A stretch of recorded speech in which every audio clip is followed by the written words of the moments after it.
Welcome sa aming programang Bebe Sweet Story. Mapapakinggan nyo na po ang part 2. Mabilis na lumipas sa mga araw. Magdadalawang linggo na ang lumipas mula nang mangyari ang bagay na iyon sa pagitan namin ni Pia. Aaminin ko, dati kapag malapit na yung off ko ay sakto lamang ang pakiramdam. Tanging ang dagdag oras na pagtulog at paglalaro ang tanging dahilan para ito ay aking hintayin. Pero mula nang mangyari yun, tila nais ko nang hilahin ang mga araw. Minsan, kapag nahuhuli ko siyang nakatingin sa teres, nagtatama ang aming paningin pero hanggang doon na lamang. Alam kong mali, masyadong bata si Pia para sa akin. Kapag nagsumbong to, kahit pa siya yung magsimula o nag-initiate, ako yung lalabas na masama dahil pumatol ako dito. Miyerkules ng tanghali, kakauwi ko lamang galing opisina. Dahil sa mainit na panahon, nagpasya akong mag-tricycle. Malapit na ako sa bahay. Nang maaninag ko si inay na nasa tapat ng tindahan ni Aling Gloria. May hawak itong bote ng Coke. Marahil ay bumibili para panlaban sa init. Hindi ko siya pinansin. Sinabihan ko yung driver na hinto sa tapat ng gate namin. Matapos bayaran, agad akong bumaba at akmang papasok nang marinig ko ang pagtawag ni inay. Natigilan ako't lumingon. Bakit ho? Tanong ko ng pasigaw para marinig niya. Sumenya si inay na lumapit daw ako. Napakunot ang aking noo. At ubiling lumapit pero mapilit si inay. Napasimangot ako ng kaunti pero sa loob-loob ko ay excited din ako makibalita kung kamusta na nga si Pia. Hinintay ko munang dumaan ang tricycle na sinakyan ko bago tuluyang tumawid at lumapit kay inay. Bakit ho? Tanong ko agad dito. Oh, kamusta naman ang biyahe? Nagkibit balikat lamang ako kay inay. Mainit, uwi na tayo. Aya ko dito. Ay teka mare, eto na si Aaron. Tawag ni inay sa loob. Sumilip si Aling Gloria. Ay nandyan ka na pala.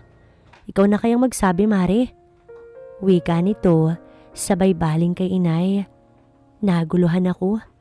Ano ba yun? Hinarap ako ni nanay. Eto kasing si Maring Gloria. May itatanong sana. Kilala mo naman yung anak niyang si Pia, di ba? Tanong niya, kaya't natigilan ako. Napalunok ng sunod-sunod. Bakit ho ba? Ano ho bang meron? Tanong ko na may halong nerbiyos. Hindi kaya nagsumbong si Pia? Siguradong bitay ang abot ko na to. Natulala na lamang ako at kung ano-ano ang naiisip. Hoy, ano bang nangyayari sa'yo't pinagpapawisan ka? Napalunok ako sa kanyang tanong. Ha, mainit kasi ano nga ho ulit yun? Napatango-tango si inay. Oo nga grabing init ng panahon ngayon ano mare? Chismis pa na to. Tumango si Aling Gloria. Nagsimula na naman silang mag-usap na para bang wala ako sa kanilang tabi. Napasimangot ako't nagsimula ng maglakad. Pero muli akong tinawag ni inay. Psst! Hoy! Saan ka pupunta? Uuwi na. Ang tagal niyo Napailing na lamang si inay. Kahit kailan mainipin ka. Sige na nga mare. Papuntahin mo na lang yung anak mo sa bahay. Wika ni inay. Kaya't ako'y natigilan. Ha? Bakit naman ho? Anong meron? Tanong ko na medyo pinagpapawisan. Sa bahay na tayo mag-usap. Sagot ni inay at nagpaalam kay Aling Gloria. Kumaway lang ang ginang. Gumanti naman ako ng ngiti at tango. Pagkuway na una na nga sa pag-uwi. Pagdating sa bahay, agad ako inusisa ni inay. Nay, anong meron? Bakit pupunta si Pia dito? Tanong ko agad. Nagtungo si inay sa kusina. Agad akong sumunod at nangulit roon. May ano ba? Kasi yung batang si Pia, bumababa pala yung grado sa eskwela. Bungad ni inay. Nagsalin siya ng coke sa baso at ito'y tinungga. Napaupo ako sa silya. Ano namang kinalaman ko doon? Kinalahati muna ni inay ang coke bago ito binaba at tinapunan ako ng tingin. Naawa ko kay Pia. Sabi ko baka may problema. Tinanong naman daw ni Maring Gloria pero tahimik lamang si Pia. Pansin ko nga mahiyain niyang si Pia. Gusto kong umismid sa narinig. Mahiyain? May mahiyain bang mahilig? Ngali-ngali kong isa boses ang nasa isip. Mabuti na nga lang at nakapagtimpi pa ako. Bagkus ay nag-usisa pa ako. Sakto lang naman, ano nga kinalaman ko? Tumayo si inay. Kumuha ng plato at binuksan ang kaldero para kumuha ng kanin. Kakain ka ba? Umiling ako dito. Busog po ko. Bilis na kasi inay, inaantok na ako Anong kinalaman ko doon? Natawa si inay at nilapag ang platong may lamang kanin sa mesa. Inalis niya ang takip ng ulam at muli siyang naupo. Ayun nga, bumababa daw yung grado ni Pia. Sabi ko baka may problema. Hindi daw maharap ni Maring Gloria dahil abalang masyado sa anak at sa tindahan. Sa isip-isip ko, katwiran ba yun? Pero syempre hinayaan ko na lamang. Sabi niya at nagsimula ng kumain. Nakatitig lamang ako kay inay.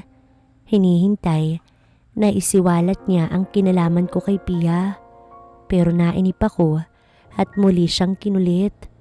O tapos, saglit na uminom si inay ng coke bago sumagot sa akin. Ayun nga, pinagmalaki ko kayo ng kapatid mo syempre. Sabi ko, ikaw ang tutor ni Alvin. Dagdag niya na ang tinutukoy ay ang nakababata kong kapatid. Napakunot ang aking noo. Nakahinga ng maluwag dahil mukhang hindi naman nagsumbong si Pia patungkol sa nangyari sa amin. Pero tila nahulaan ko na yung tinatakbo ng istorya. Ngunit hindi ako nagsalita. Sa halip, hinintay ko na lamang na si inay ang magsabi. Ayun nga, sabi ko, marunong kang mag-tutor. Syempre, nireto kita. Pinagmamalaki kita Napangiti ako pero napasimangot din agad. Nay naman alam mo namang abnormal yung oras ng trabaho ko. Alam ko. Kaya nga sabi ko tuwing day off mo na lamang siya pumunta. Diba off mo na bukas? Tanong pa ni inay. Napanganga ako. Hala, planado na? Di man lang ako tinanong. Tumawa si inay. Hayaan mo na. Turo-turuan mo na lamang si Pia. Nababaitan kasi ko sa kanya tsaka maalaga. Minsan nakita ko, karga-karga niya yung kapatid niya habang nagbabasa ng libro. Sayang naman kung babagsak, di ba? Tanong pa ni inay, kaya natahimik na lamang ako. Hindi ko maitatangging nakaramdam ako ng excitement sa ideyang masasolo ko si Pia. Libre na siyang makakapunta dito nang wala nang naghihinala. Pero tinago ko na lamang ang aking nararamdaman at nagkunwaring naiinis. Paano pag di natuto? Nagkibit balikat na lamang si inay. Bahala ka na dyan kung paanong diskarte mo. Ang akin lang, kawawa naman si Pia. Lagi na lang kasing nauutusan ng nanay. Puro lalaki yung kapatid. Walang kwentang mautusan. Napailing na lamang ako tumayo na. Akmang lalabas ako ng kusina nang muli akong tawagin ni inay. Psst! Hoy! Ano, payag ka ba? Payag? Kayo na nga itong nagdesisyon sa akin. Sige na, kesa naman makonsensya ako. Papuntahin nyo na lamang dito si Pia ng hapon. Matutulog muna ako. Sagot ko't napangiti si inay. Yan ang anak ko. O sige na, sasabihin ko na kay Maring Gloria. Ano bang gusto mong ulam? Bahala na kayo, nay. Sige po. Paalam ko at tuluyan na ako lumabas ng kusina. Mabilis ang tibok ng puso. Nananabik. Umaasa na maulit muli ang nangyari sa amin. Dahan-dahan ako nagmulat ng mga mata. Nakatulog ako. Napatingin ako sa bintana. Madilim na kaya muli kong pinikit ang aking mga mata at nagtalukbong ng kumot. Nagpa siyang matulog. Ngunit sa malas ay biglang kumalam ang aking sikmura.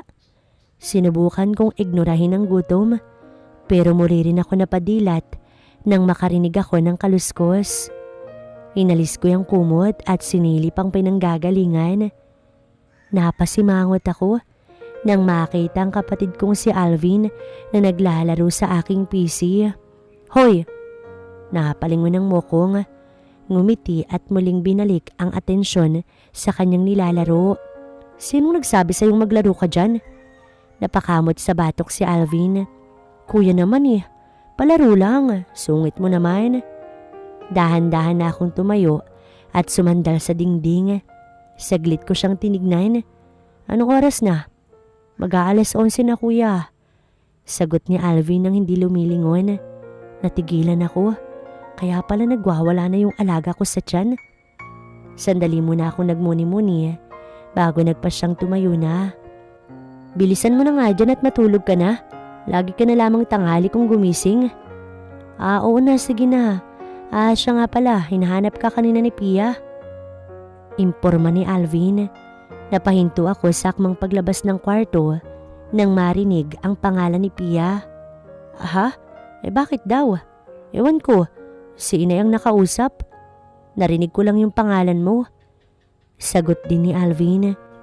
Napaisip ako saglit kung bakit ako hinahanap ni Pia. Nang maalala ko ang nakatakda naming pagkikita para siya ay turuan, mabilis na gumapang ang pagkasabik sa aking sistema. Pasimple kong lumapit kay Alvin at pumwesto sa gilid niya kung saan kita ang tindahan ni na Aling Gloria. Sarado na ata sila. Aga naman. Nakisilip din si Alvin. Oo nga no, pero may ilaw pa sa tindahan nila. Baka nag-aayos ng paninda.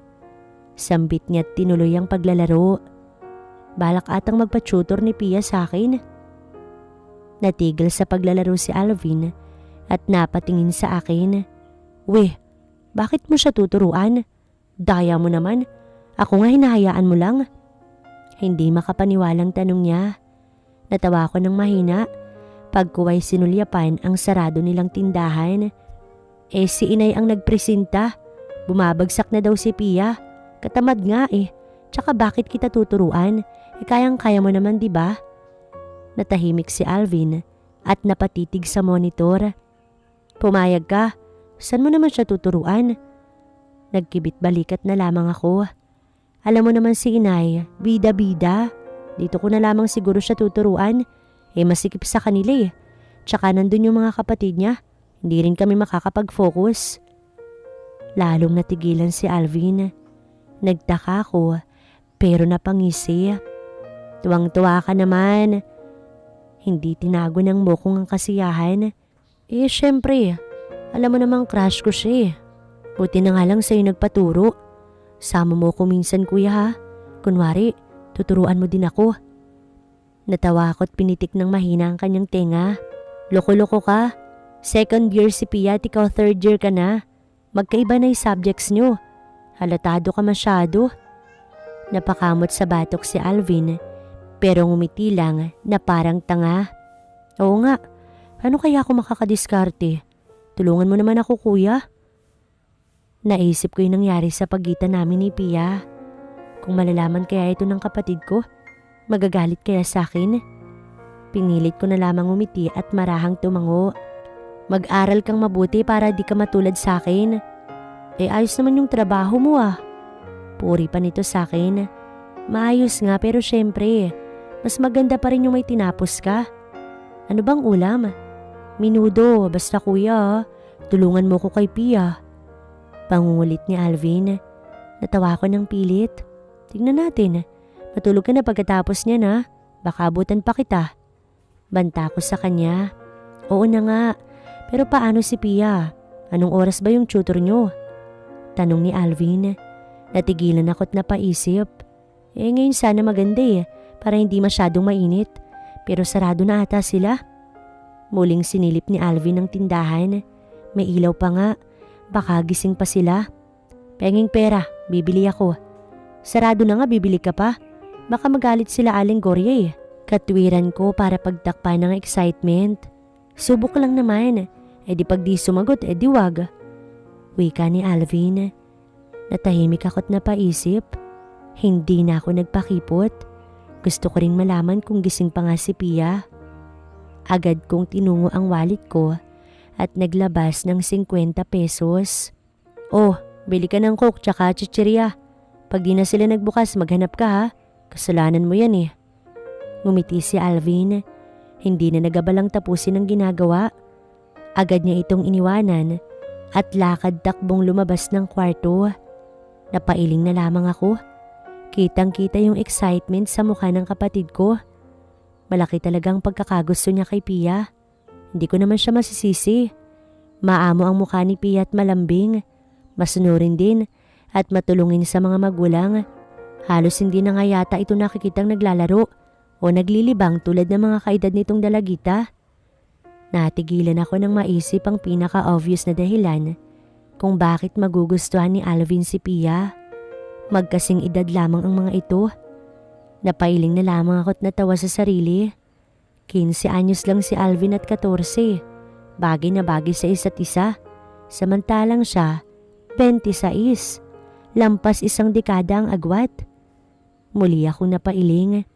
Kapag nalaman ng kapatid ko yung namagitan sa amin ng ultimate crush niya, siguradong magtatampo ito o baka magalit pa. Kasalanan ko talaga yung nangyari dahil ako yung matanda at may isip. Sa malas, baka isumbong pa ako ni Alvin sa mga magulang namin. Kapag nangyari yun, hindi malabong makaabot ito sa kalaman ng pamilya ni Pia. Nanginig ako sa ideya. Napakalaking iskandalo yung siguradong mangyari. Oras na lumabas yung sikreto naming dalawa. Kulong yung pinakamababang kaso na pwedeng isampa sa akin. Bitay naman ang pinakamalala. Katakot-takot na kahiyan ang idudulot nito sa aking pamilya. Ilang araw din ako magiging laman ng dyaryo at telebisyon. Pilit kong kinalma ang sarili kahit hindi ako madasaling tao. Sa pagkakataong ito, hindi ko maiwasang umusal ng panalangin na sana ay wag tupakin si Pia at i-share ang namagitan sa amin. Katapusan ko na pag nagkataon. Napalunok ako at pinilig ang aking ulo. Nirestart ko ang computer at lumabas na nga ako ng aking silid. Diretso sa kusina, naghalungkat ng makakain at natakam nang makita ang minudong paniguradong luto ni inay. Agad ako nagsandok ng kanin at ulam pagkuway na upo na sa silya. Nasa kalagitnaan ako ng masaganang pagkain nang makarinig ng tawanan. Hindi na ako nagabalang lumabas ng kusina. Nabusesan ko si Alvin na tila may kausap. Teka, akyatin ko lang si kuya. Lagay ko lang to sa kusina. Upo ka muna dyan. Bumungad ang mukong. Hawak ang isang bote ng coke at mga chichirya. Saglit itong nagulat pero agad na palitan ng ngiting aso. Andyan na siya kuya. Kunwaring kumunot ang aking noo. Sino naman? Tanong ko sa pagitan ng pagsubo. Imbis na sumagot, binaba ni Alvin ng mga dala at lumabas ng kusina. Hindi nagtagal. Bumalik na siya pero hindi nag-iisa. Kasama na niya si Pia. Natigilan ako't napatitig dito. Namangha ko. Halatang bagong ligo ito dahil namamasa pa yung buhok niya. Nakangisi siya ng matamis. Hi Kuya Aaron. Napatingin ako ng Kimi at tumango dito. Tara, kain tayo. Umiling si Pia. Tapos na ako kuya. Tumango na lamang ako at pinagpatuloy ang pagkain. Nagkatinginan lamang sila. Halatang nagkakahiyaan. Kumunot ang aking noo. Bakit? Tanong ko sa dalawa. Natawa si Alvin. Papaturo daw si Pia. Oo nga pala.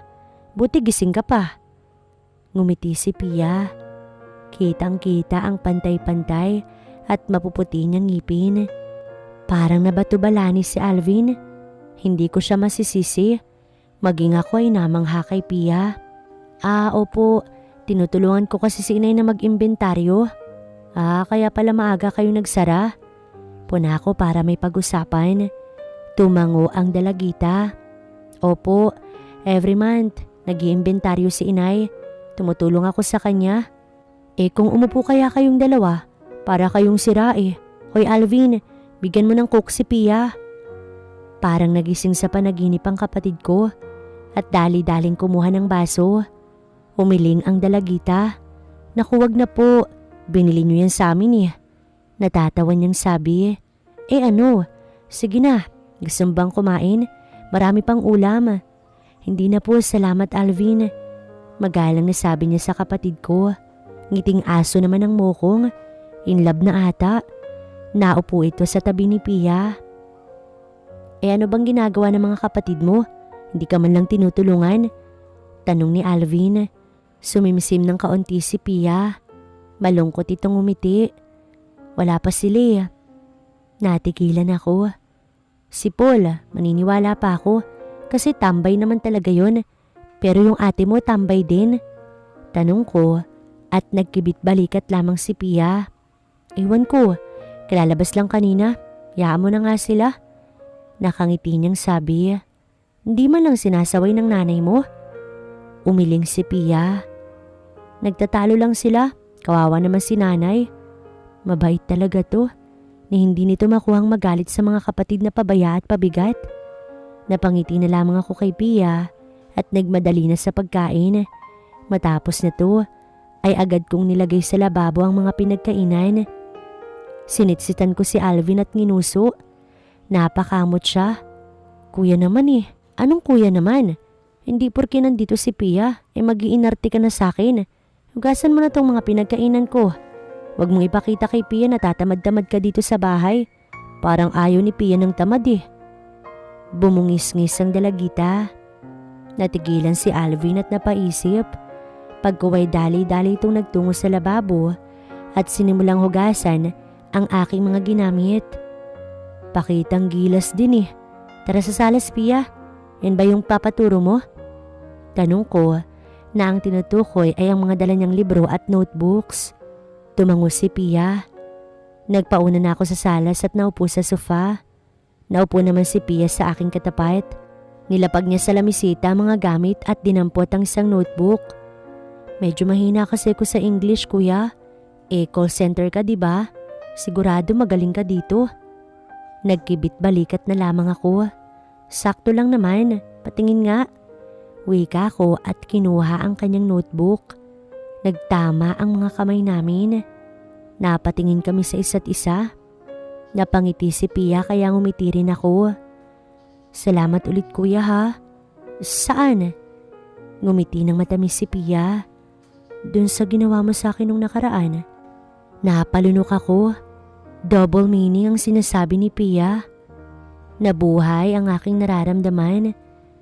Hindi ako makapaniwala. Nabubuhay niya ang aking nararamdaman. Ngumiti na lamang ako. Wala yun. Kahit sino naman gagawin yun. Ang tanging nasabi ko dito. Lalong napangiti si Pia. Hindi naman ako basta-basta hihingi ng tulong sa iba. Lalo na sa mga ganoong bagay. Napatingin ako sa kanya. Nag-iwas siya ng tingin sa akin. Pero nakangisi. Hindi ko alam pero napangisi din ako. Sira ulo ka ha. Bulong ko at patay mali siyang tumingin si Pia sa akin. Bakit? May mali ba sa sinabi ko? Hindi naman talaga ako hihingi ng tulong sa iba. Kasi wala naman akong tiwala. Tsaka mabait ka kasi Kuya Aaron. Malambing niyang palusot. Natawa ko ng mahina. Wala namang sinasabing kabastos-bastos ang dalaga. Pero halos hindi ko na mapigilan ang aking nararamdaman. Hindi na lamang ako sumagot. Sinipat ko na lamang ang nakasulat sa kanyang notebook. Ilang minuto lang, naupo si Alvin sa tabi ko at nanood sa ginagawa namin. Abala ko sa pagbabasa at pagtuturo kay Pia ng mga dapat tandaan at dapat gawin. Napatingin ako sa kapatid ko nang makita kong tila hindi ito mapakali. Natigilan ako nang makita kong nakatitig siya sa kung saan. Sinundan ko ng tingin ng tinitignan niya at nagulat ako. Nakaupo kasi si Pia sa sahig at abala sa pagsusulat sa lamisita ng aking mga sinasabi. Nakasuot ng maluwag na short ang dalagita. Mabilis na nabuhay ang init sa aking katawan. Pasimple kong binato ng unan si Alvin. Nagulat ito at biglang tumawa. Hoy, matulog ka na nga para maaga ka namang magising. Wala ka nung nagagawa dito sa bahay. Napakamot sa ulo ang mukong. Maya-maya na. Nagsalubong ang aking kilay pero hindi ako nagsalita. Bagkus ay tinuloy ko na lamang ang tinuturo ko kay Pia.